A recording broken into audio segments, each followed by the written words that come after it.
Today I'm taking a look at the Espresso Tamper Kit. So here is our tamper. We can see we got those concentric rings on the bottom, so we know we're going to get that nice clean look at the end. We got our branding on the handle, and we have a nice soft wooden handle on the top. So if we need to apply a lot of force, that is not going to be a problem. That'll be a nice comfortable pressing surface. So here is our leveler. Very nice wide wood surface there on the top. We do have a knurled grip on the side, and we have a nice propeller style look there on the bottom. And here is our distributor. We can see we do have a tamping surface on the bottom, so if we want to, we can use this for the entire process. But we do have these pins that pull out that we can use to remove the pockets inside those grounds. And there's a gauge on the side that we can use to measure out our depth. So between the three, that should give us everything we need for our Espresso tamping kit. First, we are going to take our distributor, and all we're going to do is put that in there and give it a couple turns. That is just going to loosen up any pockets that might be in there. Then we are going to take our leveler, drop it on there, give it a couple of spins.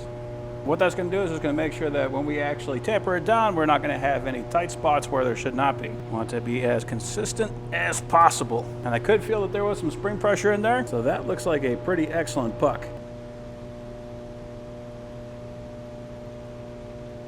Very nice. That is delicious. So yeah, if you want to make a nice rich espresso, that is an excellent kit for that.